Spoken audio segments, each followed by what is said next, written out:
Hello, I'm Janet Morana, the Executive Director of Priests for Life, also Executive Director of End Abortion US. Welcome back to Just Ask Janet. I know I've been away for a little while, but I am back, and we're going to have a whole lineup each week of great interviews, great guests, lots of information coming your way. Well, I have grandchildren. Some of you do, and some of you are moms, grandmas. I'm a nana. And I'm always looking for a book for my grandkids. And guess what? One of my dear friends, I've known this gentleman almost over 30 years. He's on the board here at Priest for Life and Gospel Life Ministries, and also helps behind the scenes here at our ministry, is the famous children's book author, Anthony DeStefano. And we're going to talk about his brand new book that's out now. Anthony, welcome to the program. Thank you for having me, Janet. Thank you. You always give Well, me of the course, best introductions. the brand new. First of all, how many children's books have you written now so far? I think it's something like 15, 16, something like Yeah, that. 15, 16. Of Or course, seven, maybe Anthony, higher. I'm not sure. your first children's book is still my favorite, and that's the Christmas book, Little Star. It's still, I can't even read that one without getting choked up at the end. Every time I read it to my grandkids, I still a little bit get verklempt, as they say. I can't help it. But this is your newest book, Greenlee is Growing. And first of all, the title Greenlee, how did you get this name Greenlee? Tell us about that. Well, I have a goddaughter named Greenlee, and she's very precious to me. I love her very much. And she's got this unusual name, this uncommon name, Greenlee. Right. And I've Right. always wanted to write a book and dedicate it to her. So I've been thinking the last several years, she's 4.5 now. I've been thinking, what kind of book could I utilize this name in? Obviously, I don't want to write a book just about my goddaughter because who cares Yeah. about my goddaughter other than my family, obviously. Right. Not So, but for a long time, I've wanted to write a book also that showed the scope of a whole person's life on earth, that showed a child actually growing older. And so the name Greenlee actually ties into the theme of this book because I think it evokes the word evergreen and youthfulness. And that's part of what this book is about. The book is about the 4 seasons of the year and how they correspond to the seasons of life. So we meet this character of Greenlee when she's a little girl of 3.5 in the springtime of her childhood, if you will. And then the Right. book follows her through the summer of her youth and the autumn of her adulthood. And by the end of the book, Greenlee is an elderly lady with gray hair knitting by the fire in the winter of her life. So it's very uncommon for a children's book to show the whole scope of a person's life. But I wanted to write a book like that Right. to show children that they're meant to grow in the same way that the flowers and the trees and the grass grow, and also to show them not to be afraid of change because children are afraid of change. So are adults, and we could talk about that more about that Right. later. And mostly, I wanted to write a book that showed that there's potential for great, profound joy in every season of life, including the wintertime. Because even in the winter, there's springtime is always right around the corner, and for Christians, springtime can also mean heaven and the resurrection and life everlasting in heaven, the new springtime. So, and this book is very symbolic in that way too. So I wanted to write a hopeful, optimistic book, and I just got lucky that the name of my godchild, Greenlee, happened to fit in. It was just providential. Right. Well, of course, we see here the picture here, like you're saying, we start in springtime. And when I think now we are in a lot of parts of the country, spring has happened. The daffodils are popping up and the little crocuses and all that. And of course, Easter is here and upon us. So, what would be the connection of this book, the springtime, with the Lord's resurrection and Easter? Well, ultimately, I would say this book is about the virtue of hope. As I said just before, it shows that in every stage of life, there's great joy to look forward to. Um, and that there's nothing to be afraid of in terms of change, because God can pull good out of every hard situation. Uh, it also shows, though, that for Christians, the springtime that spring is symbolic of is the new springtime, which is the springtime in heaven. And for Christians, the end of the story of life is not death. That's not, we don't believe even that there is a death. We believe that when we die, it's a moment of transition and we stand before the Lord. For Christians, the end of the story is life, and life everlasting with God in heaven, and eventually the resurrection. So that's the tie into Easter here, because Easter Right. is about the resurrection, and this book symbolically is about the Hmm. resurrection. Well, I noticed, Anthony, as I was thumbing through the book, starting from the cover on, the illustrations in this book, and I'm kind of hold it up for everybody, is very different from a lot of your other children's books, like, say, Mary's Wardrobe, Mary's Picture Book, Roxy the Camel, the Puppy. When you look at all those other illustrators you've used, these are very different. So, what made you choose this type of illustration for this book, and why? Sure. Well, I try to pick my illustrators based on the mission and the purpose of the book. So, if I'm writing a book that features animals like Roxy, the ritzy camel, or the puppy, or the donkey that no one could ride, I want to get an artist who can do animals in a brilliant way and who can put human expressions on their faces. Because after all, these stories aren't really about animals, real Right. animals. They're about human beings, but we use animals so that children can enter into the story more easily. Animals are less intimidating than adults. So when I have a book about animals, I use somebody who's great at animals. When I write a book about, say, angels or Our Lady, then I want to convey a theological truth that angels and Our Lady are real. They're not fake. They're not cartoon. They're not pretend. They're not Right. comic book characters like children are familiar with. And so what I do is I use artists who have a more photorealistic style. What they draw and paint really truly looks real, and that conveys the theological truth that angels and Mary are real. But this book was different. The point and purpose of this book was to show that life is beautiful, that life is joyful.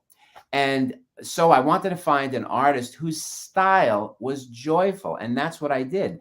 The artist who illustrated this book, her name is Louise Ellis. She's a Brit. She's from Northern England. And I think she's done a magnificent job Oh, yeah, it's of, great. of and every single page of this book is bursting with Mhm. color. And every single page of this book is filled with different kinds of life, whether it's flowers, the trees, Right. or there's so many different animals. And there's so many different insects. This book is like a Where's Waldo for children, picking out the Right. different animals. And I think what Louise has managed to do, she's managed to capture two theological truths. One of them is that life is beautiful, that life is joyful. But the other deeper truth that she's managed to capture is that God is a God of life, and he's a God of abundant life. So this is why I used Louise as opposed to, say, a photorealistic artist or someone who specialized in animals. Right. Well, like, yeah, look at this picture here. I'm showing Greenlee here in the spring, summer. This is summer, and there she is. It looks like flying a kite. Beautiful flowers, butterflies. I mean, it's really very whimsical, I think, and it kind of draws. I think it would draw children in. I like this one here by the pool. Right. Everyone can identify that, and especially a unicorn. I don't know if you realize this, Anthony, but for some reason, unicorns are so popular with kids. I know my grandkids, anything with a unicorn on it, you hit a home run, right? And so Mm. she wisely made that float in the pool with a unicorn, which I thought was terrific. I And then, I wanted her to try to also capture the truth of every season. So in right, childhood, that's that golden magical period when everything is new and innocent. G.K. Chesterton said that, inside the head of a toddler, it's like the seventh day of creation because everything is new. So the right, world is wondrous. So I wanted her to capture the wonder of the world in that section. Youth, though, is the time for freedom and first love and self-discovery and that joy of freedom. So I wanted her to be able to capture that. Adulthood is when you're at the peak of your powers mentally and physically. You're running the world, and also you have the incomparable joy of raising your own family of young children. I wanted her to show that. And then old age, which can be challenging because it's all the health and physical challenges that people face. There's a saying, old age is not for sissies. Old age can also be a time of great joy because you don't have the responsibility of raising children. You have the delight in spending time with your grandchildren. You've also hopefully acquired some wisdom in life that you can pass on to others. And also, because the storms of life have passed, hopefully you have more quiet time with God and can grow in an intimate relationship with God, and your life can be more tranquil. I wanted her to be able to capture the essentials of all of those seasons, and I think she did a great job. Well, I want people to know they can go to our online store at prolifeproducts.org and get a copy of Greenlee is Growing. And, when you think about children, Anthony, the kids can, when they're very young, and actually as they get each grade level, even in school, the first time they go to school, they're afraid. And then sometimes, that when they get promoted from one grade to the next, they have a great summer, but then, oh, time to go back to school. Ugh, they get nervous, like, oh, what's this school year going to be about? And then I can think when they're teenagers, boy, they want to grow up quick, don't they? Like they can't get to be 21 soon enough, right? And so how does this book help us to kind of slow down and appreciate the time you're in now? Well, I think, what I try to do even more uh, is show that they shouldn't be afraid of change. You were just mentioning how children are scared of so many things. I mean, imagine if Right. you're a child, you're small.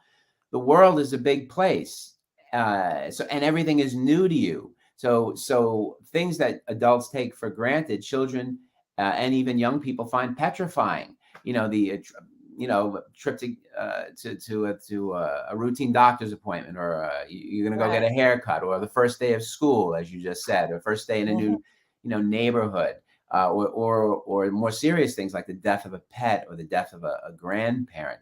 These are things that can literally paralyze a child with fear. Now, we know that change is a part of life, but that's become so cliche. What I wanted to do with this book is take that truth that change is a part of life and make it resonate more with children. And the way I do that, Janet, is by showing this girl change.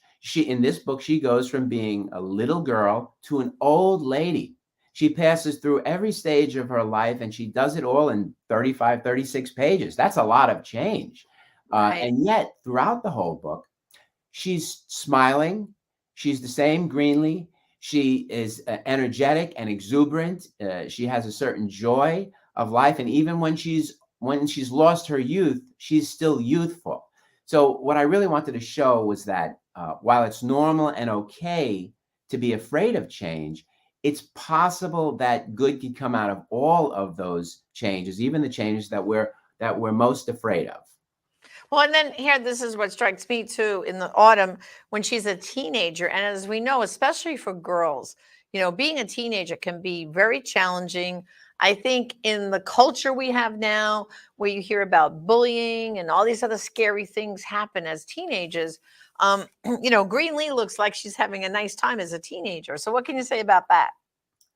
Well, I want to first say that one of the things I wanted to do with this book was show that the greatest joys of life are the simple ones. This is very important. There's not one cell phone, there's not one video game in this book at all, Right. and I think that we've become very used to an artificial life, and that artificial life, which is made up of social media and all the cable TV shows that we watch and all the video games we play, and all the time we spend on our smartphones and our tablets, and all the stuff coming up in the future that's very scary, like artificial intelligence and virtual reality. These things are all artificial, and they add stress to our life because they're all pretend. They're a distraction from real life. And when we have to face real life after living this artificial life, that because we're engulfed in all this technology, it is scary, and we get more stressed out.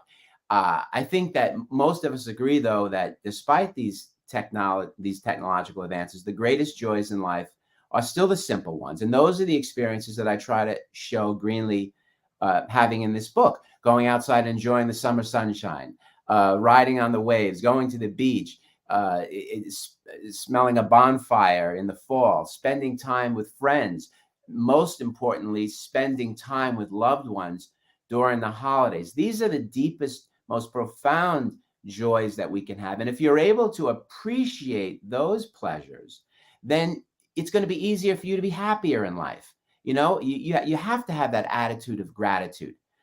You have to trade in expectation for appreciation, because if you have an appreciation of those simple things, then you're already rich. You're starting from a place of abundance. You're starting from a place of joy. Okay, so Right. that's one of the things I'm trying to get across in this book as well. And then, of course, now when Greenlee now has her gray hair here in the winter, she's elderly, probably a grandmother like me and Anna. And what I think happens to a lot of us, especially my age category, I'm 70 now. It's weird. When I turned 70, I was like, oh my goodness, I have my grandchildren, but you start to think, I'm like in the last chapter of my life now. And how much longer am I going to be here to be with the people I love? So, in a way, I think Greenlee now as a grown up could be even more fearful as she gets older, right? And so, what advice do you have to us senior citizens here that we can, like, what can we get from Greenlee being here in the winter? Sure. Well, one of the main reasons I wrote this book is because I wanted people to get an idea of perspective. It's never too early to learn about perspective. Children, as well as adults, often live too much in the present, not only in the present moment, but for the present moment. They care too much about instant gratification. They want what is going to please me now. I want this, that, and the other thing. And if I don't get it, watch out. That's the recipe for a very unhappy life, because, as you know, sometimes in the present moment, you don't get what you want. You get irritation and pain and suffering and hospital visits and things like that, especially as you get older. You've got to have perspective. You've got to have a long view. You've got to know that you're going to be old someday. The old medieval monks, Janet, they used to have a saying in Latin: quid hoc ad eternitatem. And that means, what is this in light of eternity? What is this problem that I have now in light of the big things in life, in light of cancer, in light of death and judgment and heaven and hell? You've got to have that long view. Because if you have that long view, then it will be easier for you not to live in anxiety all the time and not to live in overwhelm. You'll be able to realize more that most of life is made up of these small little problems, and not to sweat the small stuff, as the saying goes. So hopefully this book will give children and adults a little bit more perspective about that. Well, and I know, final question. I know we have a picture we'll be showing of you with your goddaughter, Greenlee. So, what was her reaction the very first moment when you got this hot off the press and showed your goddaughter, Greenlee, a book named after her? So, and you read it to her for the first time. Tell us about that experience. Well, her mother actually read it to her for the first time. I didn't. I sent the book to her, and of course, she was very happy to see her name in print. And she said, "That's me. That's me." And what was interesting is that she was a little perplexed reading through the book, and she wanted to know, why is she getting older? And she realized, that one day she's going to be old too. And when her grandmother read her the book, the grandmother said to her, "And look at me, I used to be young like you. See, Right. one day you'll be old like I am now, but I also was young like you." And I think that will open children's eyes a little bit, and also give them some more empathy for older people, and hopefully treat them with more love and respect once they know that, hey, I'm going to be old someday too and need help. Right. Well, I'll tell you, it's a great book. I'm looking forward to two of my grandchildren from California are coming here to Florida very soon, and I can't wait to read this book to them. And so thank you, Anthony, for joining me today. And I wish you much success on another beautiful children's book. So thanks for joining me. Thanks for having me, Jana. It's always great. All right. Well, brothers and sisters, thank you too for joining me on Just Ask Janet. And a reminder, you can get as many copies as you need of Greenlee is Growing right here at prolifeproducts.org. Makes a great gift for your children or grandchildren. And also, too, you can check our online store of other children's books by our wonderful friend and author, Anthony DeStefano. Well, again, this is Janet, again, joining you on Just Ask Janet. Until next time, thank you and God bless.